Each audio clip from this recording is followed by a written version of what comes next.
35 years after portraying a black soldier who refused to kneel to injustice, Denzel Washington receives a phone call that stops him mid-sentence on live television. The man on the other end? A president, but not just any president. A once barefoot boy from the dusty streets of Burkina Faso who grew up watching glory on a flickering screen. Now a leader of millions, he utters just one sentence, and the world watches as Denzel breaks down in tears. What could one man possibly say? That would shake the soul of a Hollywood legend. This is not a story you'll find in the headlines. It's not documented in history books, not yet. But it's the kind of story that feels true, because the emotion behind it is real. In a world drowning in noise and outrage, this fictionalized tale dares to remind us of something deeper. That the smallest act of courage, the quiet strength of a forgotten mother, in a film watched in silence can echo across decades and change the heart of a man the world thought unshakable. Stay with us. This is a story worth every second of your time. The lights were blinding, the applause deafening. The cameras panned across the studio audience.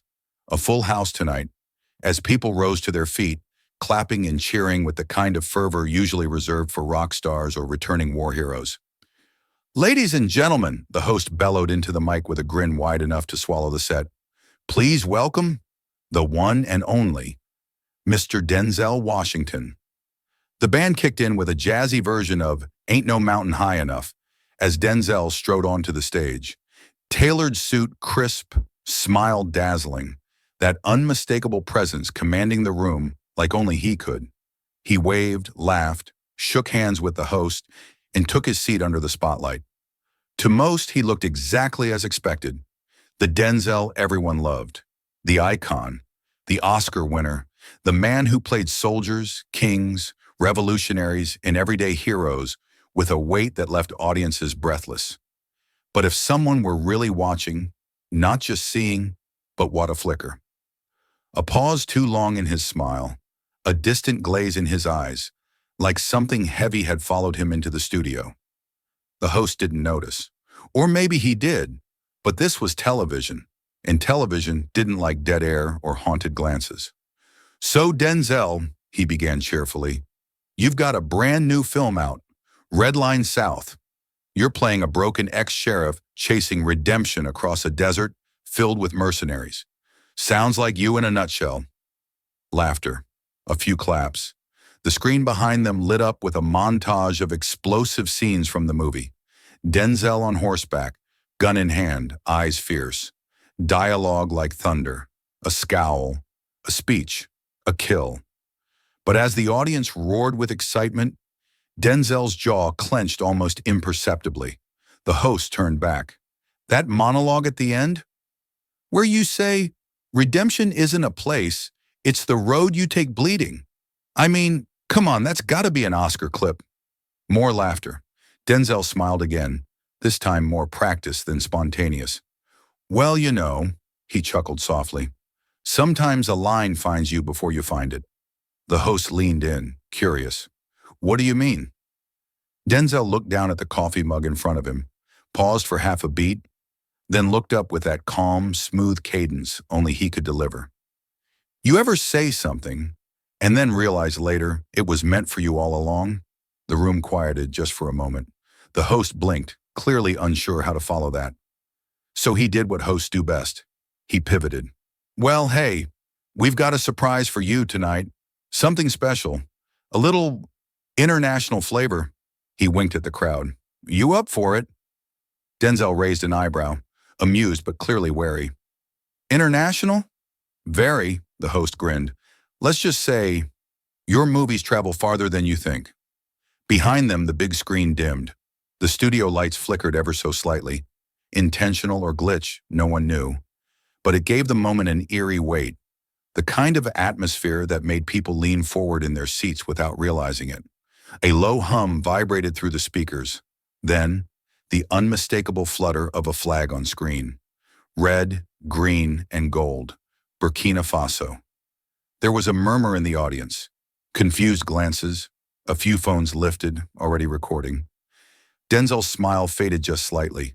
not in alarm, but as if his mind had suddenly been pulled somewhere else, somewhere hot, distant, dusty, a memory maybe, or a feeling he couldn't place.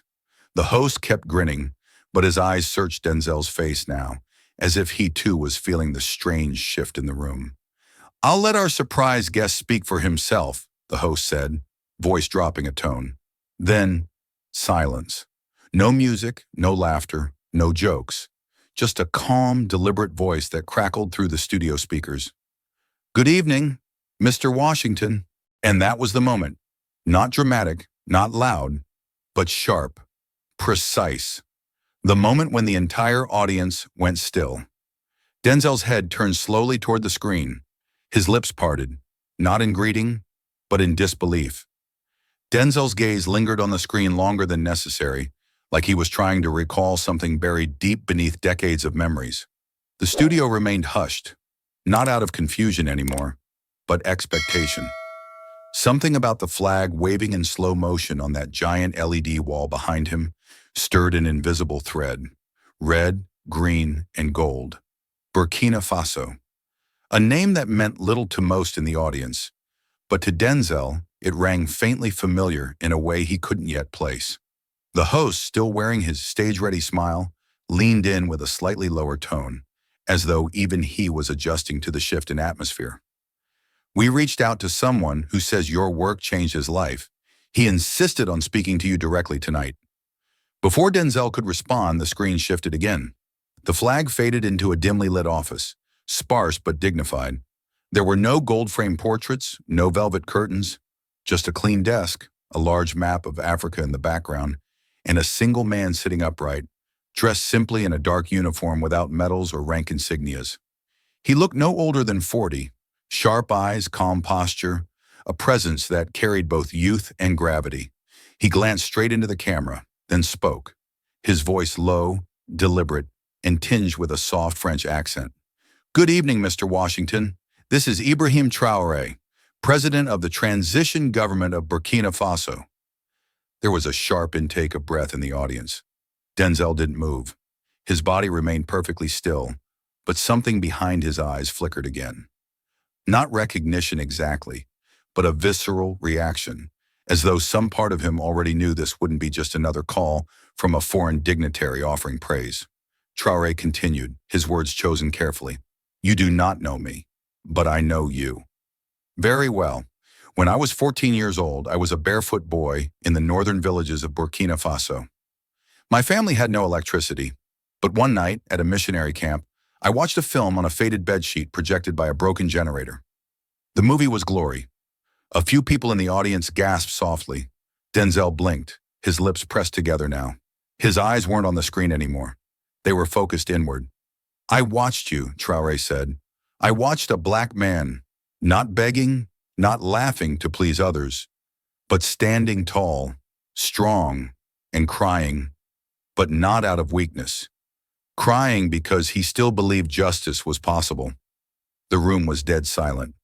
"That night," Traoré went on, "I told my mother, one day I will fight for people too, like him. And when the time came, when my country fell into crisis, when fear threatened to steal my voice, I remembered your face, your words, your courage. You do not know it, sir, but you helped shape a man who would one day lead." Denzel's jaw clenched. His hand went instinctively to his mouth, covering it. His eyes were wet. The camera caught it perfectly. Not staged, not performed. Just raw, stunned emotion. The host had lost his usual rhythm. He stared at the screen, slack-jawed. He wasn't the showrunner anymore. The moment had taken over.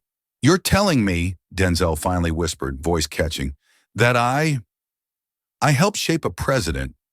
"No, sir," Traoré replied gently but firmly. "You helped shape a man who refused to kneel to injustice?" For the first time that evening, the audience didn't clap. No cheers, no whoops, just silence. Thick, reverent silence. And in that silence, a single tear slipped down Denzel's cheek. The host finally exhaled, barely audible. "Well, that was unexpected." Denzel didn't take his eyes off the screen. "That's one word for it. What none of them knew, not yet, was that this wasn't just a special moment on a talk show. It was the beginning of something much, much bigger. On screen, President Ibrahim Traoré paused for the briefest second, as if carefully weighing the next sentence. Not for politics, not for applause, but because what he was about to say came from the deepest part of his memory. That night, he continued, watching glory from the dirt floor of that camp, I saw a man who looked like me, who suffered like my people, and yet did not lower his head. You were standing in a line of soldiers who had no reason to hope, and still, you stood. That image, it never left me. His voice remained calm, but something in its rhythm began to shift, softer, slower, more personal.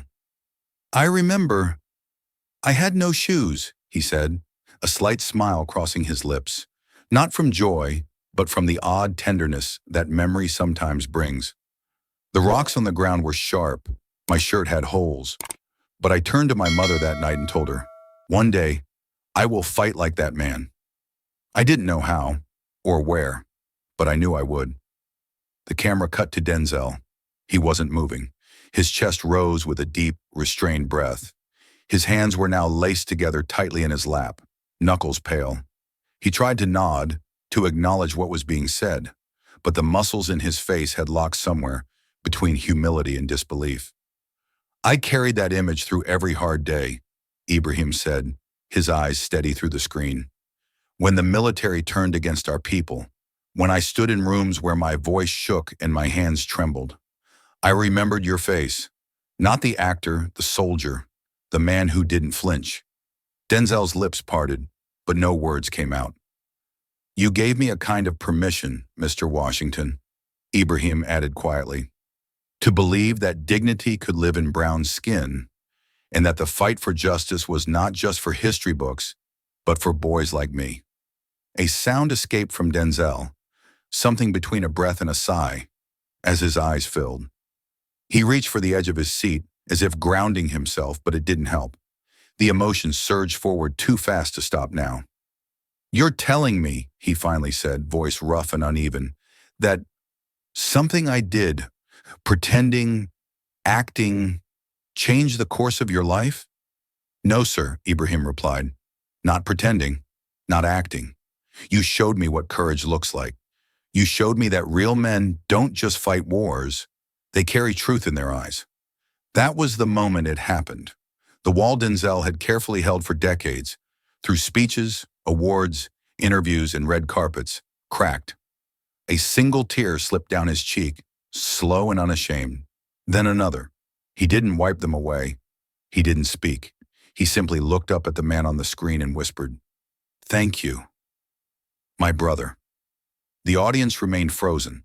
The host, now clearly moved himself, made no effort to reclaim control of the show. This was no longer entertainment. This was a sacred moment between two men from different continents, bound by a story neither had written, but both had lived. And as the screen faded to black, what lingered was not applause nor commentary, but a silence so complete, it felt like the world had stopped to listen. The door to the green room clicked shut behind him, muting the chatter of producers, assistants, and stagehands. Denzel stood in the center of the quiet space, the applause still faintly echoing in his ears like a dream he wasn't sure had actually happened. The mug from the show, still warm, still full, sat untouched on the small table by the couch. He didn't sit. He didn't drink. He just stood there, staring at nothing, his hands resting on his hips, his breath heavier than he realized. There was a weight in his chest, not the crushing kind of grief, but something deeper, quieter. Like a truth that had been waiting for years to be spoken had finally found its way to the surface. The cameras had caught his tears, but they hadn't captured what was happening beneath them. The trembling of decades, the quiet collapse of certainty. He'd played generals, gangsters, and prophets. He'd memorized Shakespeare and Malcolm X, worn crowns and held rifles.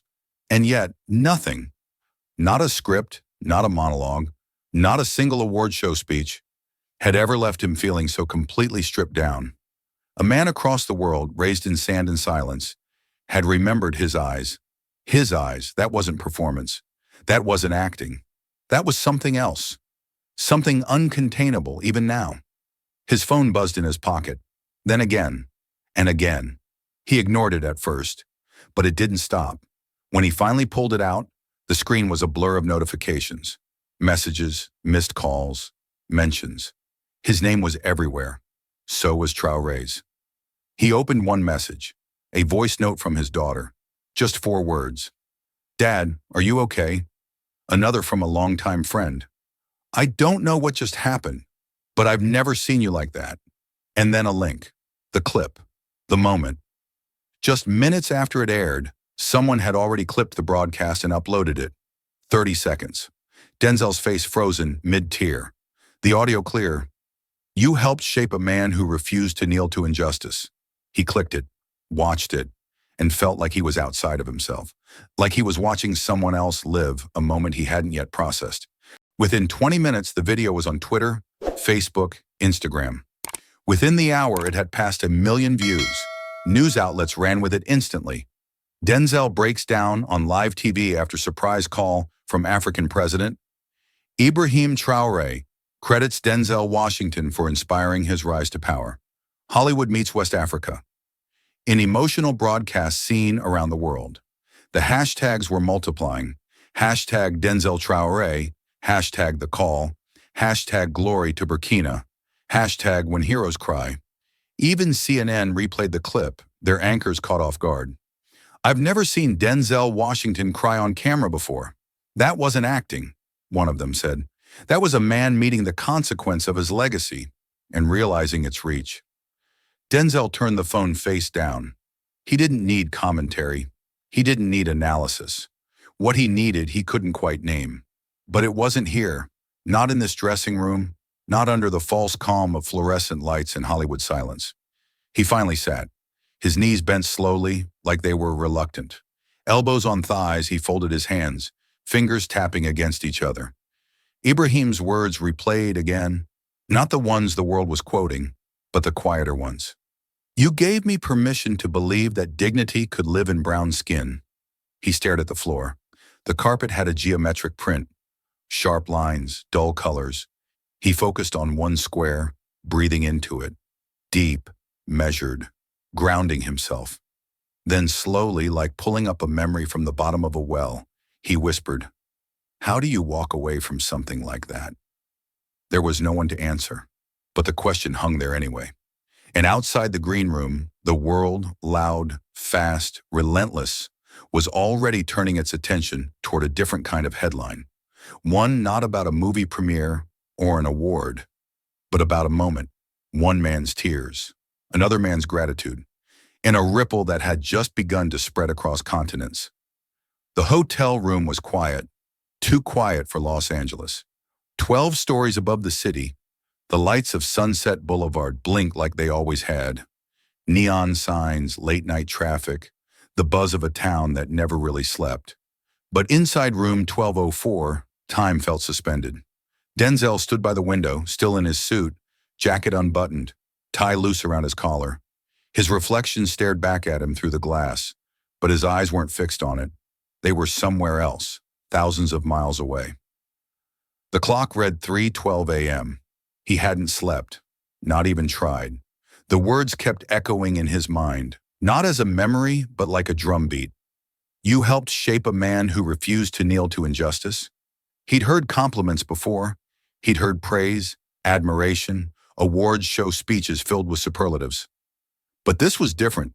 This wasn't about the actor. This was about something uncontrollable, unrehearsed, a seed that had sprouted into a leader halfway across the world. He walked slowly to the side table, picked up the hotel notepad and scribbled something, then crossed it out. Started again, scribbled again, tossed the page.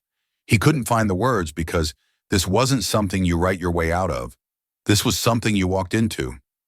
He reached for his phone. It was nearly dead, but he didn't care. He tapped his assistant's number and waited. The voice on the other end was groggy. "Hey, D, you okay?" "I need you to clear my schedule," Denzel said, his voice calm, but with a current of urgency beneath it. "All of it?" "Yes, everything." A pause. "The press tour? Berlin, London, Tokyo?" "Cancel it." Denzel, that's the next 3 weeks. Studios are gonna, then they'll deal with it. He sat on the edge of the bed, the springs creaking beneath him. I'm not doing interviews right now. I'm not selling anything. Silence again. Then, okay, what do you want me to tell them? Tell them I'm going to Burkina Faso. The assistant blinked on the other end of the line. Wait, what? I'm booking my own flight, Denzel said. I don't need security. I don't need a PR team. I don't want a camera crew. Just me. There was a beat, then another. Finally, a quiet, unsure, is this because of the call? No, Denzel said softly. It's because of what came after it. He hung up. He opened his laptop, hands slightly trembling. Not from fear, but from the surreal weight of what he was about to do. He typed, flights to Burkina Faso. The results were scarce. A few indirect routes through Paris, Istanbul, Casablanca. He chose one, leaving in 15 hours. Click, confirm. Seat 4A. Economy. He packed light, a small backpack, a notebook, a few changes of clothes, and an old photo of his father tucked in between the pages. No suits, no script pages, no schedule. By sunrise, word had already leaked. A TMZ alert, a tweet from a producer, an Instagram story from a hairstylist on the press tour. Denzel just walked off the grid. Headlines followed fast. Denzel cancels global press tour without warning. Hollywood star heads to Africa after viral broadcast. Washington ghosts Hollywood. But why? Publicists scrambled. Networks called. Reporters speculated. But no one had answers. No one except the man sitting alone at Gate 56, hood over his head, sunglasses on, passport in hand. He didn't know what waited for him on the other side. He didn't even know what he'd say when he arrived. But he knew, with every cell in his body, that he had to go. And that maybe, for the first time in his life, the real script was just beginning. The plane touched down on the tarmac with a muted shudder. Outside the oval window, the golden light of late afternoon bathed the small Ouagadougou airport in a soft, almost cinematic glow. Denzel leaned slightly, catching the first real glimpse of the land he had only seen in documentaries and geography books. The earth was rich, reddish-brown, dry, honest, nothing artificial. He didn't disembark through a jet bridge. There wasn't one. The cabin door opened and a wave of dry heat rolled in. He stepped out carefully, one foot after another, adjusting the straps on his backpack. No press, no flash bulbs, no security detail with earpieces muttering codes into hidden microphones. Just a quiet airstrip, a long horizon, and a single black SUV parked at the edge of the runway, engine running but unmoving. One man stood beside it. At first glance, he didn't look like a president. No sash, no suit, no military decor. Just a plain dark shirt tucked into cargo pants and boots dusty from wear. His posture was relaxed, but his eyes were unwavering, steady like the desert. Their eyes met across the tarmac. There was no ceremony, no fanfare, no handshake for the cameras.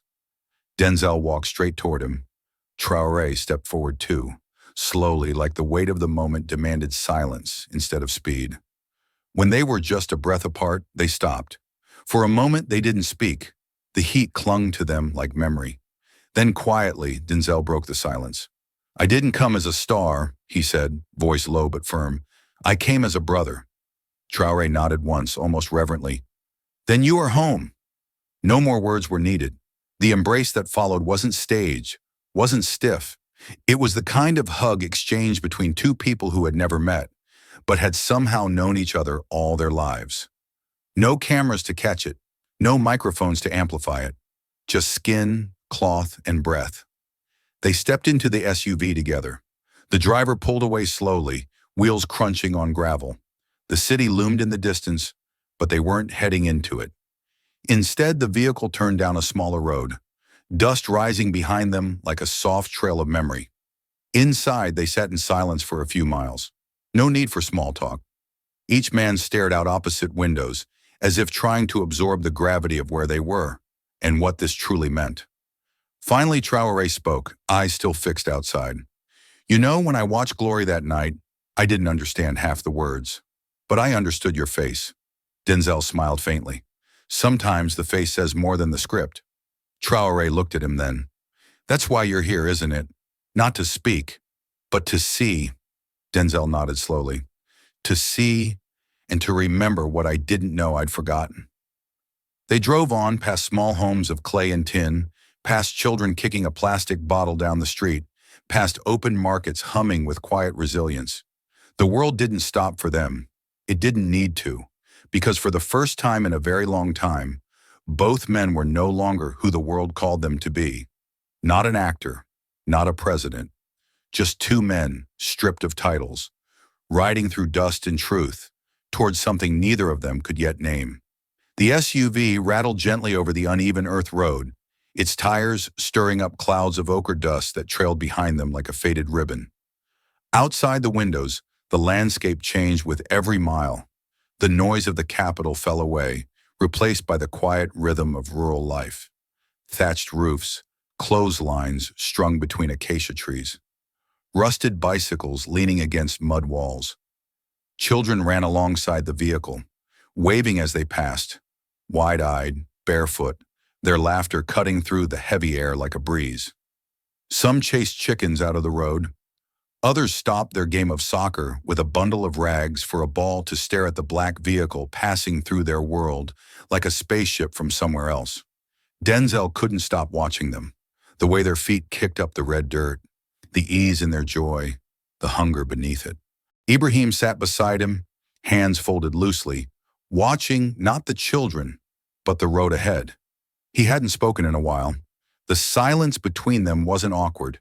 It felt earned, necessary. Like both men knew that sometimes the most meaningful conversations didn't require words. Finally, as they rounded a curve where the road narrowed and the trees pressed closer, Ibrahim broke the silence. This, he said, gesturing out the window with a nod, was my school. The building was small, squat, made of sun-worn clay bricks, and a sagging tin roof that looked as though it had survived more storms than it should have. The paint on the door was faded, a pale blue peeling into powder, and the windows were cracked, some patched with cloth. There were only 2 classrooms, Ibrahim added. We sat 3 to a bench, no electricity, chalkboard with holes. But our teacher, she made it feel like a palace. Denzel leaned closer to the window, as if trying to see the memory through the broken glass. What did you learn here? He asked softly. Ibrahim smiled without turning. How to read, how to count, how to listen. They drove on. The road narrowed further now, passing through a cluster of homes barely separated by fences made of sticks and wire. Women crouched outside, pounding maize into flour. A man fixed a motorcycle tire under the shade of a tree. A rooster darted across their path, forcing the driver to brake gently. No one looked surprised to see the car, but neither did they react with excitement. In this place, life kept its own steady beat. Ibrahim pointed again, his voice lower now. And that was my home. The house was more of a structure than a building. 4 walls of cracked earth, patched with mismatched metal sheets, the roof sagging under age and rain. A cloth curtain hung in place of a front door, and a single plastic chair sat just outside, sun-bleached and slightly broken. A pair of sandals rested at the threshold, neatly placed. Denzel didn't speak. He didn't need to. His silence said enough.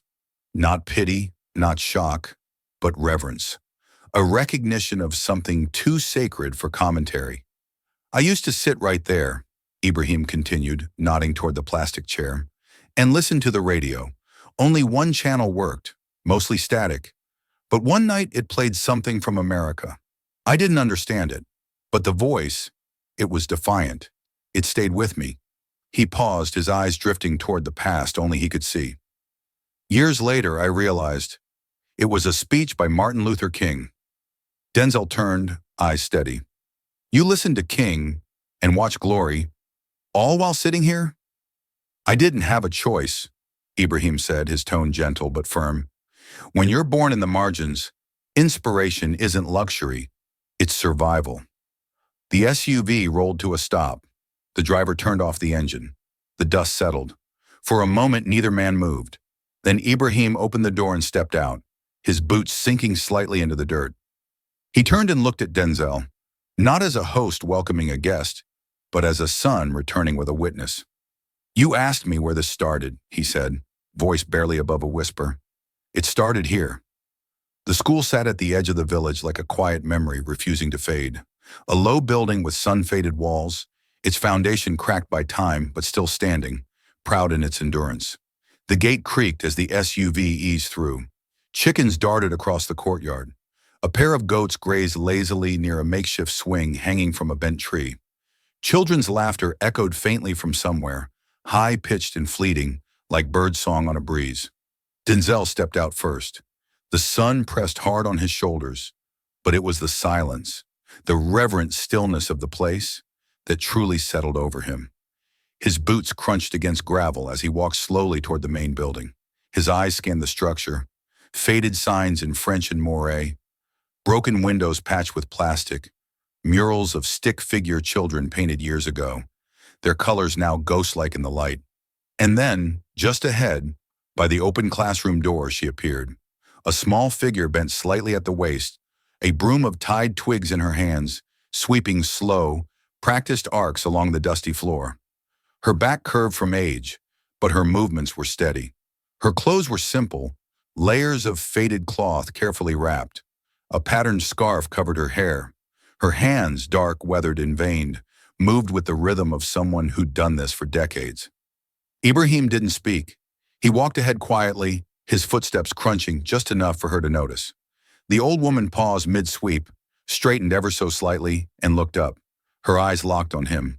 She froze. Then the broom fell from her hands. "Ibrahim?" she whispered, her voice dry but still warm, shaped by both dust and memory. He nodded once. "Mahawa." She took one hesitant step forward, then another, and then suddenly she was in his arms. Not quickly. She moved slowly, carefully, but with purpose, with recognition. She clung to him not like someone embracing a president, but like a mother embracing a long-lost son. Their bodies swayed in silence. Her hand found the back of his head, fingers gently pressing, the way a woman checks to see if a child has truly come home. Denzel stood a few feet away, unmoving. He didn't want to interrupt. Something ancient was unfolding in front of him. Not staged, not symbolic, just deeply human. When she finally pulled away, her eyes, still moist, turned to him, and she gasped. Her hand rose slowly, trembling in midair, then pressed against her own lips. "You," she whispered, voice cracking. You're him." Denzel stepped forward instinctively, as if pulled by something unseen. "Ma'am," he began softly, but she was already reaching for his face, her hand hovering, hesitant, then gently brushing his cheek like a sculptor confirming her creation had come to life. "You were the man on the screen," she said, "the one who stood tall, the one who made my boy believe he could be more." Denzel said nothing. He couldn't. His throat closed as her words wrapped around him like a prayer. "I told him," she continued, turning briefly to Ibrahim. "I told him, the man with fire in his eyes is more than just a shadow on the wall." The three stood in a loose triangle beneath the classroom archway. No guards, no aides, no cameras, just a courtyard, a woman, and two men. One who had once acted strength, and one who had lived it because of that performance. And at the center of them stood a woman who had lit the first flame. The sun had shifted lower in the sky, casting long shadows across the schoolyard as the three of them moved to sit beneath the wide, gnarled branches of an old baobab tree. Its roots sprawled across the dry earth like veins, as if the land itself had a heartbeat. A woven mat had been laid out, frayed but clean, and Mama Hawa settled herself slowly at the center, her back straight despite her age. Ibrahim sat to her right, legs crossed like a boy again, and Denzel lowered himself opposite her, unsure whether he was joining a conversation or stepping into something sacred. There was a stillness around them, not silence but the kind of quiet that carries meaning. Nearby, the voices of children echoed faintly from a distant classroom. The occasional gust of wind stirred the dust, swirling it gently around their feet. Mama Hawa looked down at her hands, fingers knotted by time but graceful still. He was always serious, she said, tilting her head toward Ibrahim, eyes glinting with memory. Even when he was small, the other boys would chase goats, throw stones at birds. But not him. He liked sitting close, asking questions no child should ask. Ibrahim smiled softly, not meeting her gaze. He once asked me, she went on, why God lets some people go hungry if he loved everyone the same. She let out a faint laugh, not mocking, but touched by the clarity of a child's mind. I didn't know how to answer, so I peeled a mango and split it in half. Gave him the bigger piece. Ibrahim nodded. I remember that mango. Mama's smile widened. You didn't eat it. You were coughing that week, he replied. You hadn't eaten since morning. I put it back on your plate. She looked at him now, the boy still present in the man. That was the first time I cried in front of a child. Denzel listened, barely breathing. There was something in her voice, not just love, but reverence, as if she too had learned from the boy she raised. Then without a word, she reached into the folds of her apron and pulled out a small, worn envelope. The paper was yellowed, corners curled, edges thin as onion skin. I kept this, she said, all these years.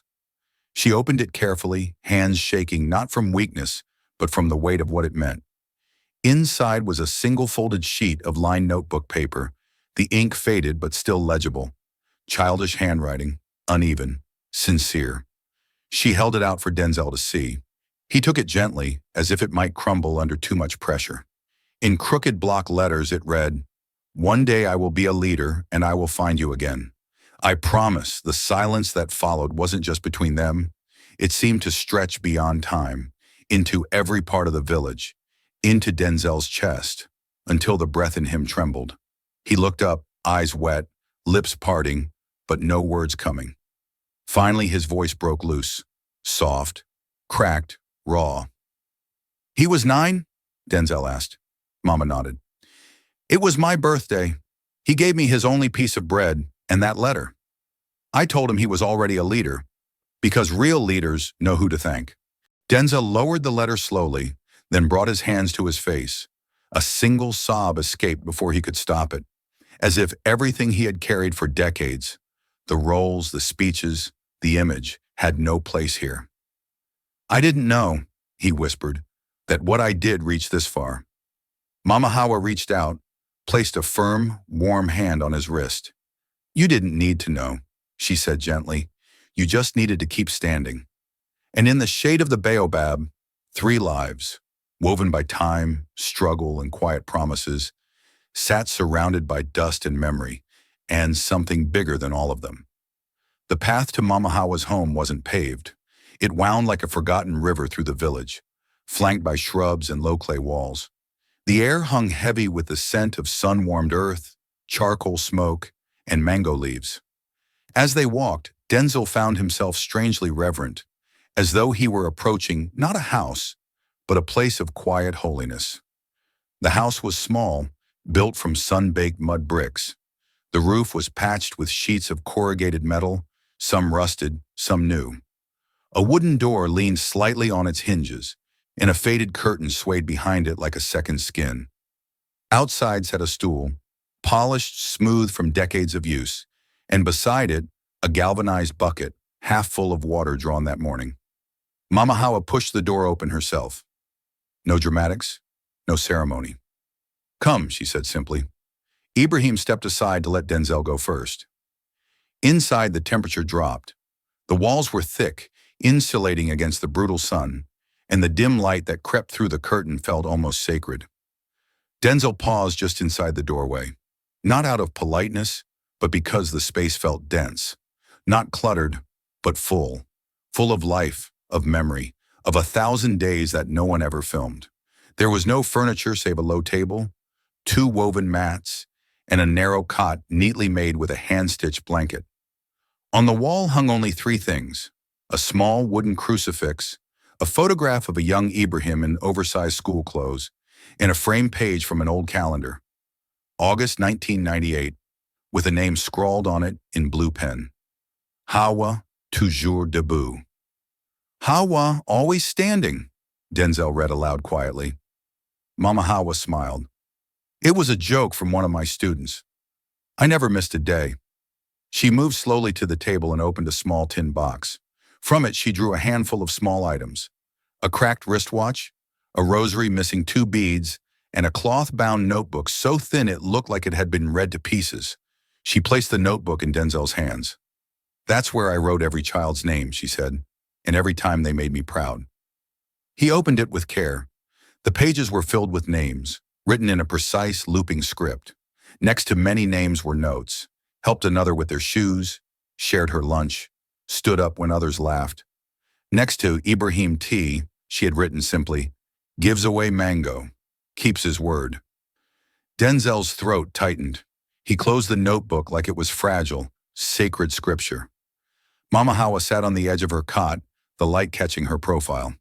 "Every morning, I wake up at 5, boil water, sweep the classroom, check the chalk supply. I've done that for 51 years. Ibrahim stepped closer, shaking his head with quiet disbelief. "You don't have to, Mama." "I do," she said firmly. "The walls still need cleaning. The children still need clean floors. God gave me legs. I use them." Denzel sat down across from her, not like a guest, but like a student. "Do they know?" he asked. "The children? Do they know what you've done for them?" She chuckled, soft and dry. "Children shouldn't carry the weight of gratitude. They should carry books. That's enough." There was a long pause. Denzel looked around again. The stripped walls, the box of memories, the silence that seemed to hum with purpose. She lived with nothing, yet she carried everything. "You're the strongest person I've ever met," he said quietly. Mama Hawa looked at him, eyes steady but kind. "Strength is not loud, Mr. Washington. It's not always on stages or in uniforms. Sometimes it's in the hands that sweep the floor after everyone is gone." The weight of her words settled on him like dust, not to be brushed off, but absorbed. In this simple home, far from red carpets and golden statues, he felt the presence of a truth that no award could define, the kind that shaped nations not with power, but with presence. And as the sun slipped lower, its light falling like honey through the curtain, Denzel understood something for the first time in a long time. Fame may echo loudest, but legacy whispers. That night, they didn't stay at a hotel. Ibrahim insisted Denzel rest in the presidential guest house, a modest, 2-room structure tucked behind the main residence, quiet and surrounded by trees. But rest didn't come easy. Denzel sat at a small desk near the window, the sound of cicadas filling the air like a distant, unending murmur. A single lamp cast a yellow cone of light onto the notebook in front of him. The pages were blank. He had tried to write something, a letter maybe, or a reflection, but the words refused to come. Instead, he found himself repeating a single sentence over and over until it began to unravel inside him. "I'm just an actor." He whispered it, testing how it sounded out loud, as if saying it might strip the weight from it, but it didn't. What had he really done? Delivered lines someone else wrote, portrayed men he never met, accepted awards for performances, not for action, not for real-world change. Ibrahim had risked his life. Mama Hawa had given hers to generations. And Denzel? He had stood in front of cameras. For the first time in decades, his certainty wavered. Had he mistaken admiration for impact? Had people clapped so loudly, for so long, that he'd started to believe performance was purpose? He stared at his own reflection in the dark window. A man aged, respected, but suddenly unsure. The applause in his memory now sounded hollow. Meanwhile, across the palace, Ibrahim sat in his study, the light from a single desk lamp spilling across a table stacked with briefings and newspapers. His phone buzzed nonstop. Messages from advisors, alerts from embassies, and most notably headlines from the West. The president of Burkina Faso hosts Denzel Washington. But what about democracy? Hollywood glamour meets military rule. A PR win or a dangerous distraction? Strongman or symbol? The world divided on Traoré. He scrolled slowly, jaw clenched. Dictator, strongman, illegitimate. They knew nothing of the struggle, the nights he slept in safe houses, the men he buried, the decisions he made not for power, but because there was no one else left to make them. No one who dared. He had fought for his people, not for headlines. He had overthrown corruption with a rifle in one hand and a borrowed speech in the other. Malcolm's words, King's cadence, Denzel's eyes staring back from memory.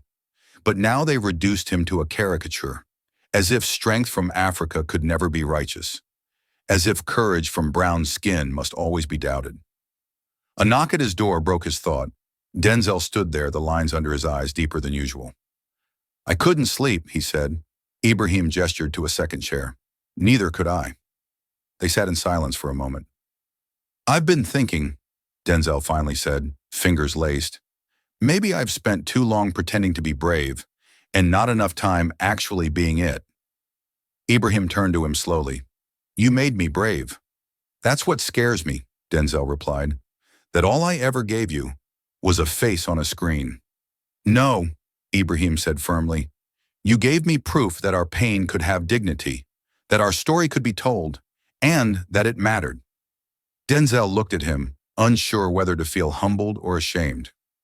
"You're fighting to keep your people alive," he said, "and I'm here because of a movie." Ibrahim smiled faintly.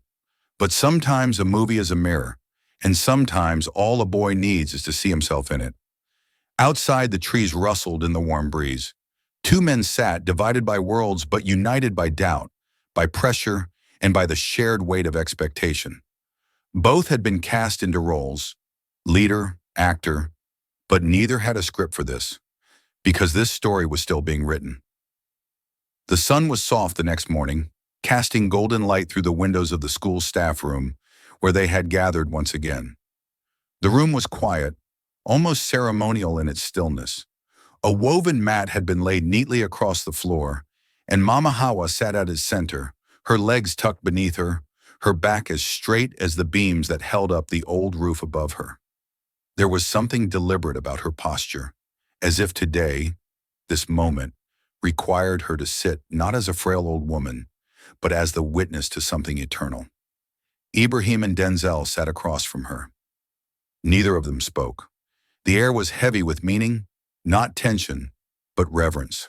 Time seemed to slow, as if the dust particles hanging in the sunlight had suspended themselves mid-float just to watch what was about to happen. Mama Hawa reached slowly into the folds of her apron. Her hands moved with the precision of memory. From within, she pulled out a piece of cloth, old, worn, and faded. The edges were frayed, the pattern nearly washed out, but the fabric itself was intact. It had clearly been folded and unfolded many times, touched by small hands and calloused ones alike. She held it out across the space between them, her palm open. Ibrahim looked down at it. For a moment, he said nothing. Then, with hands that had once held rifles and documents, he reached forward and received the cloth like a sacred relic. His fingers ran over it, slowly, as if feeling not just fabric, but years. "I remember this," he said quietly. "I tied this around your arm when I used to pretend I was president." Mama smiled. "And I wore it every time you asked me to." There was a beat of silence. Then she said, more firmly now, her voice steady, "This was my first medal." Ibrahim looked up, startled by the weight of her words. "I have no ribbons, no certificates, no plaques on walls," she continued. "But this cloth, this gift from a boy who believed I mattered. It meant I had done something worthy." Denzel shifted slightly, his throat tightening. She turned her gaze to Ibrahim again. Her tone softened, but it cut deeper than ever. "I want you to take it back." "I can't," he whispered. "It's yours." "It was never mine," she said. "It was a promise. You gave it to me when you still believed you could lead with kindness." Her hand reached out, gently placing the cloth in his lap. "Keep it, but don't wear it like a crown." Ibrahim looked at her, unsure. She smiled again. "Use it like a compass. Let it remind you not who you are, but why you are." Denzel closed his eyes briefly, overwhelmed by the gravity of what had just passed between them. It wasn't a grand ceremony, no national anthem, no flags. But this exchange of cloth and memory, felt heavier than any medal of honor. Mama Hawa leaned back slightly, her energy spent, but her soul wide open. "Power fades," she said softly. But purpose, that stays. Outside, a bell rang in the courtyard. Children laughed, barefoot feet running across the dust. Life moved on, unaware that inside a quiet room, a republic had been silently reshaped, and the only thing required was a piece of cloth and the memory of a boy who once believed his teacher could rule the world. The air inside Mama Hawa's house was still, almost reverent in its silence. The midday heat pressed gently against the clay walls, but the shadows inside were cool, layered with time and memory. A soft breeze slipped through the window, rustling the curtain like a whispered farewell. She lay on her cot now, her frame smaller than ever, her breath slower, more deliberate. Her eyes remained clear, but the weight behind them had shifted, not with fear, not even sorrow, but with a calm readiness, like someone who had seen all that needed seeing and said all that needed saying, except one thing. Wordlessly, she had sent a child to find Ibrahim and Denzel. When they entered the room, the boy quietly bowed and slipped away, leaving the three alone. Mama Hawa motioned for them to sit.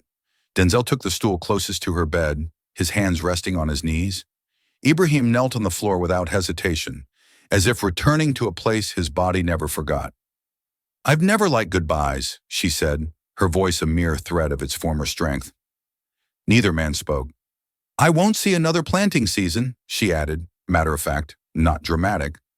"The rains will come, and I will already be beneath the soil." Denzel swallowed hard.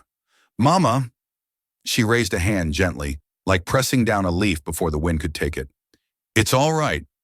I've lived long enough to raise sons who now raise nations." Her eyes turned to Ibrahim, who hadn't lifted his gaze. "And I'm not afraid. I've already seen what comes after me." He reached for her hand, held it between both of his. His lips trembled. "You don't have to say anything. Just rest." I must say it," she interrupted, not harshly but with quiet urgency. "Because when the body grows weak, the soul grows louder." A pause, then, slowly, carefully, she turned her head toward both of them. "There's one thing I ask, one thing I couldn't give, but always wished I could." She took another breath, shallow yet steady. "Make sure no child in this country ever goes to school hungry." The words hung in the air like a prayer carved in stone. Ibrahim nodded, but she wasn't done. "I don't mean a handout. I don't mean pity. I mean dignity. Food on a plate, yes, but also respect. Teachers who see them, classrooms that hold them, a place where they are not forgotten, even if the world forgets their name."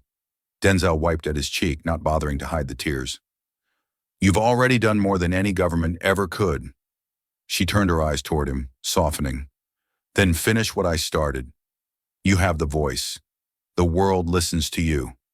Don't waste it on applause. Use it to tell this story. Tell them about the boy who shared a mango and the millions who still wait for one." He nodded, unable to speak. Mama's hand slid beneath her pillow and retrieved a faded scarf. The same cloth she had once worn like a crown in play, then kept like a treasure in silence. She handed it again to Ibrahim. "This is yours now, and I don't mean as president. I mean as my son." He pressed it to his chest. A long silence followed, not from fear of death, but from the sacredness of truth spoken plainly. Then she closed her eyes. "I've seen enough. My soul is full," she said softly. "Take care of each other." And though she did not pass in that moment, something shifted. Something in the room, in the breath between them, made it clear. This was her last request, her final act of leadership, the kind that could not be decreed, only inherited. The village square was silent. No brass bands, no flashing cameras, no velvet ropes. Just the steady thud of bare feet on packed earth and the murmur of sorrow that passed from elder to child like wind through leaves. A simple wooden casket lay at the center, surrounded by white cloths and small bowls of shea butter, candles, and hand-woven fans. The sky that morning was a muted gray, not stormy, not heavy, just quiet, as if even the sun understood it was a day for mourning. President Ibrahim Traoré walked behind the casket alone. No convoy, no guards, no medals on his chest. In his hands, he held only one thing, the faded scarf, frayed at the ends, pressed now like a banner between memory and promise. Denzel followed in silence, his shirt wrinkled, his face unshaven, eyes swollen but open. He carried nothing, except the weight of what he had learned, in the small black box in his pocket. No eulogy was read. No politician spoke. The only voice that mattered had already gone silent. Instead, the people of the village surrounded the grave with quiet reverence. Women placed wildflowers at its edge. Children clutched pieces of chalk, her final students, her final tribute. Elders stood still, hands on hearts, nodding slowly as if whispering their goodbyes with closed lips. As the casket was lowered into the ground, a young boy stepped forward from the crowd, barefoot, maybe 8 years old, and placed a single piece of bread at the grave's head. No one asked why. No one needed to. Then came Denzel. He stepped forward slowly, eyes never leaving the mound of earth. From his pocket he pulled a simple necklace, a silver chain worn thin, its pendant scratched but still gleaming faintly. "My father's," he murmured, just loud enough for the ground to hear. He used to say the quiet ones are the strongest. He bent down, placed the chain gently on top of the casket, and whispered, "You remind me of him." Strong, quiet, never asking for anything. When he stepped back, Ibrahim approached. He didn't speak. He simply raised the scarf into the air. Not in triumph, not in spectacle, but like a promise. His arm trembled slightly, but his gaze did not. The villagers watched, still, eyes shining. Some wept. Others clutched their children close. A few just closed their eyes and let the wind carry the moment. No national anthem played, no gun salute, just a bird, black-feathered and small, that landed softly on the fresh earth and did not move. Later, no newspapers would run bold headlines about the funeral. But the image, a scarf, a chain, and a silent crowd, would outlast any headline anyway. Because greatness had not been buried that day, it had been planted, and from the earth something new had begun to grow. They say grief is private, but this was something else. By dusk, someone had filmed it. Not the formal funeral procession, because there wasn't one, but just that moment when the scarf rose into the gray air, held in the hand of a leader who had once been a barefoot boy. The video lasted only 24 seconds. There was no music, no edits, just silence. A scarf fluttering, a chain resting on raw earth, a child's voice, off camera, whispering, "She's not gone." She just went ahead. By midnight, the clip had been translated into 17 languages. By dawn, it was on front pages, not just in Burkina Faso, not just in Africa, everywhere.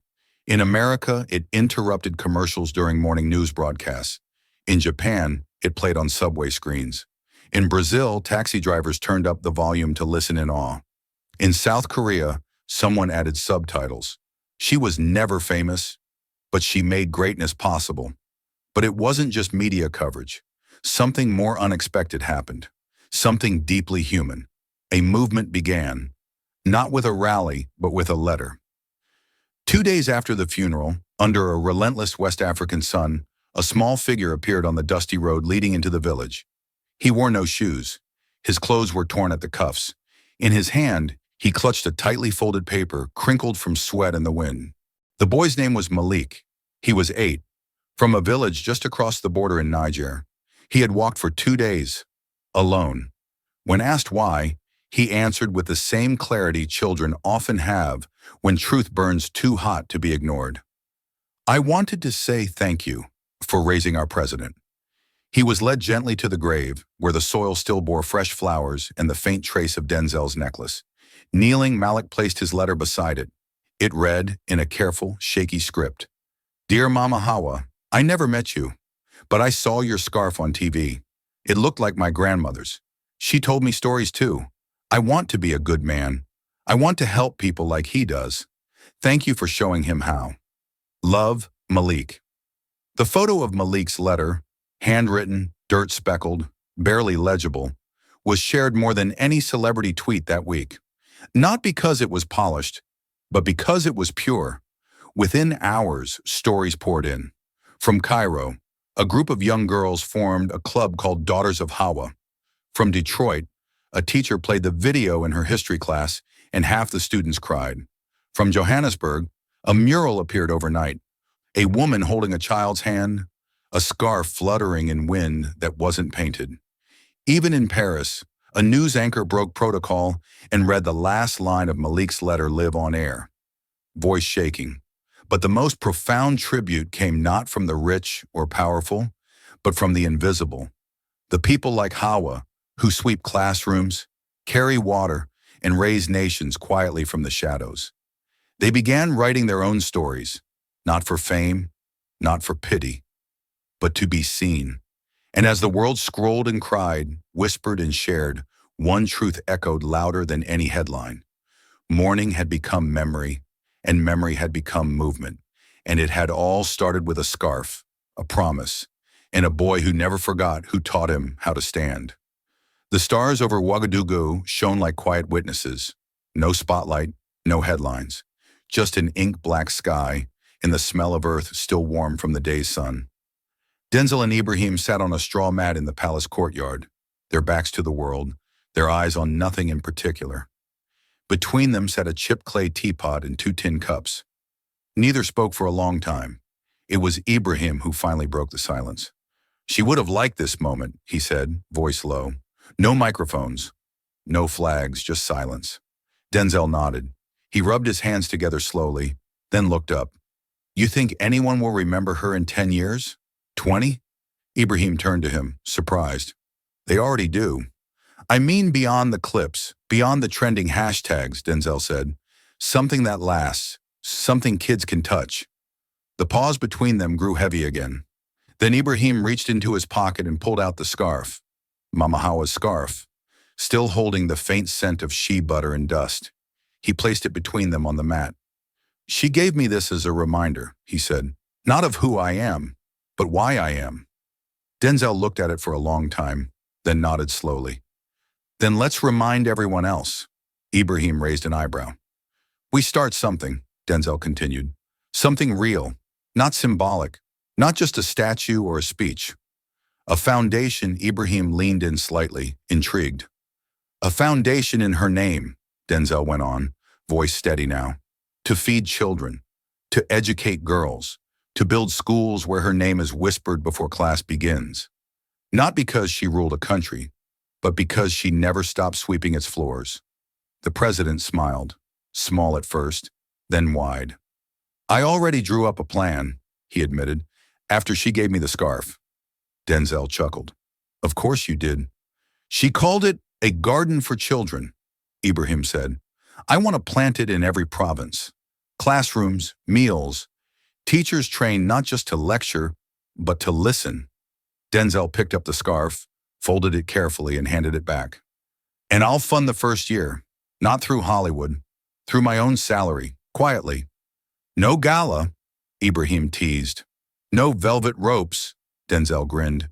She hated those. They both leaned back, looking up at the stars again. You know, Denzel murmured, for years I thought the most powerful lines I ever spoke were in movies. And now, Ibrahim asked? Now I know. The most powerful line was her last wish. No child should go to school hungry. The wind stirred around them gently, and a tree branch overhead creaked like an old friend nodding in agreement.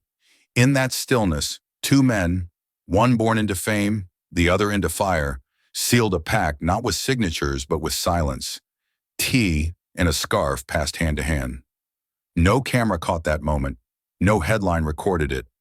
But in the darkness, a foundation had been born, not of politics or celebrity, but of promise.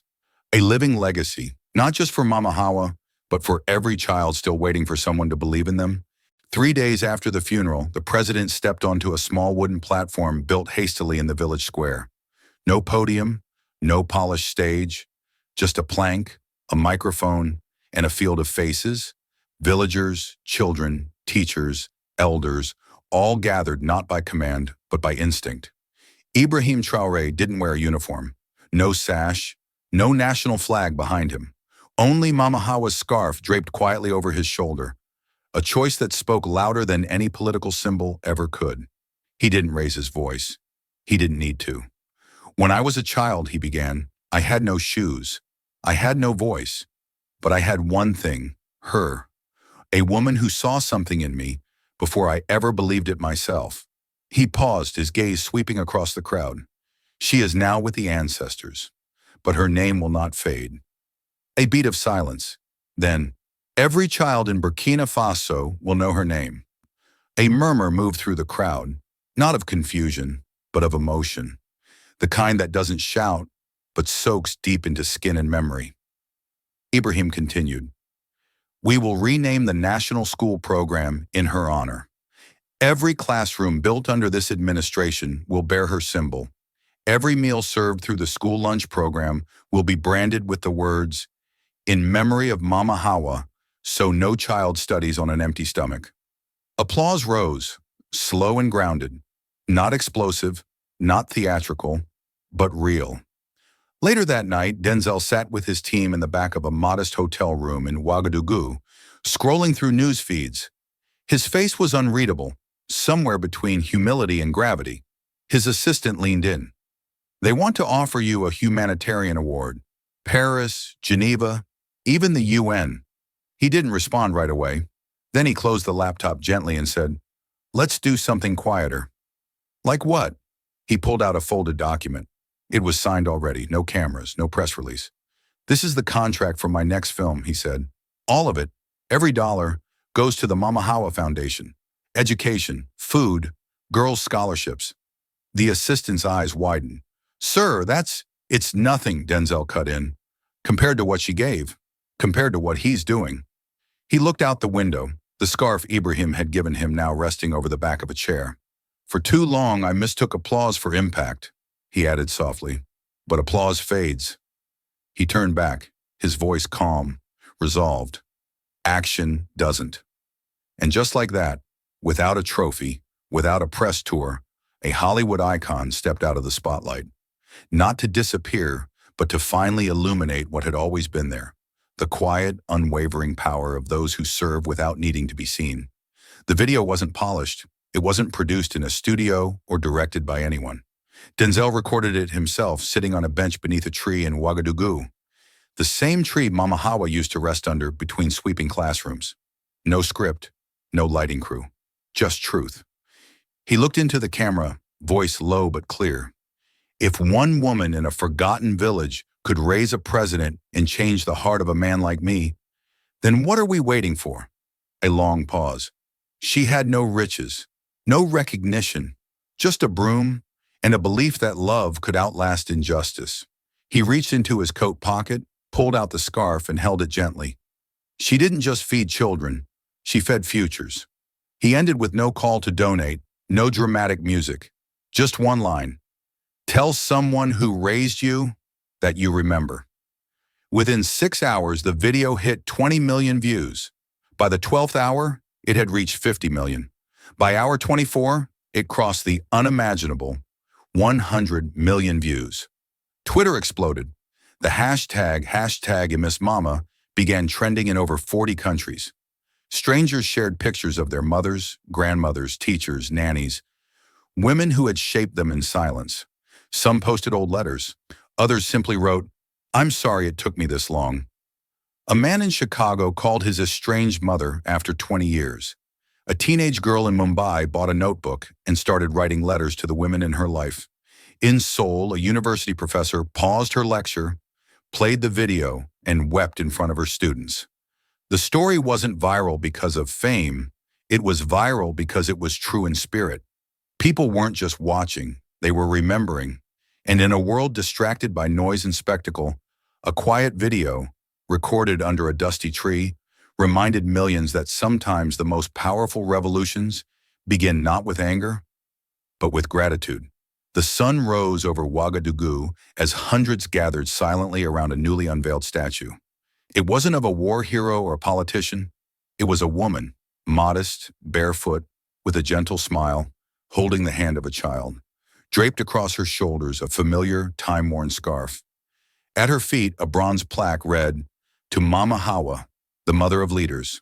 There were no speeches, no dignitaries cutting ribbons, only music from local school children, the same age as Ibrahim once was, and the same wide-eyed wonder that watched glory on a grainy screen years ago. Ibrahim stood a few steps behind the statue, hands clasped. Denzel beside him, quiet, the scarf he once held now etched in bronze, a symbol of humility made eternal. "She didn't need a throne," Ibrahim whispered.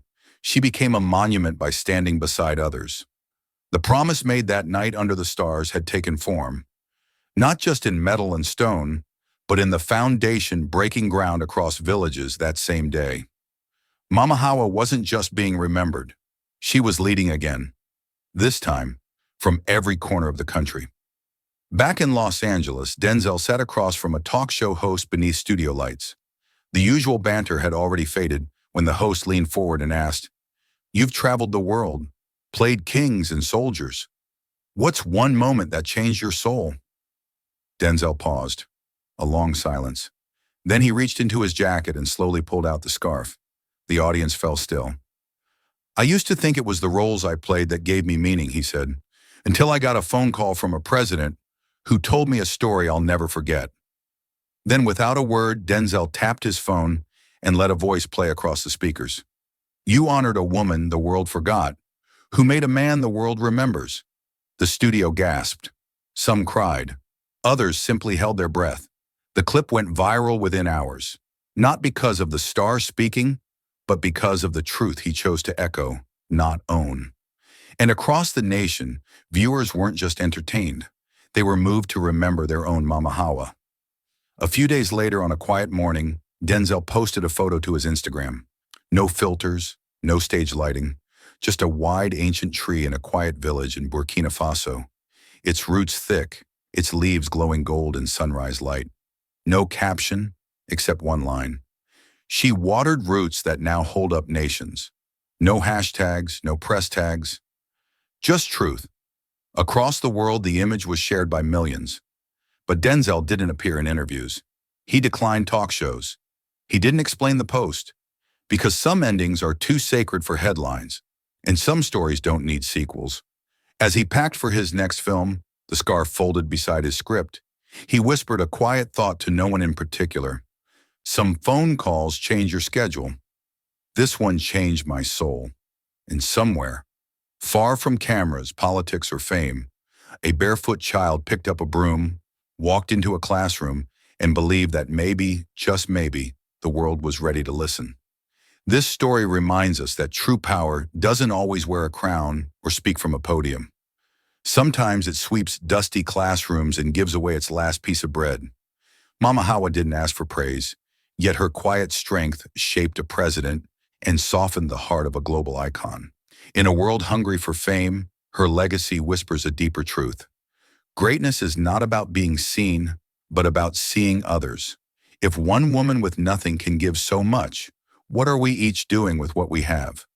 What's one small act of kindness someone once did for you that you've never forgotten? If this story touched you, don't let it stop here. Like, share, and subscribe to Captain of Truth, where every voice matters and every story echoes far beyond the screen. This story is a fictionalized and dramatized narrative created for educational, inspirational, and storytelling purposes. While it may be inspired by real public events, people, or societal issues, it includes imagined dialogue, reconstructed scenes, and character interpretations meant to highlight broader themes of justice, dignity, and resilience. Any resemblance to actual events or individuals beyond public knowledge is purely coincidental. We do not intend to defame, mislead, or harm, but to invite reflection and meaningful conversation. Thank you for watching Captain of Truth.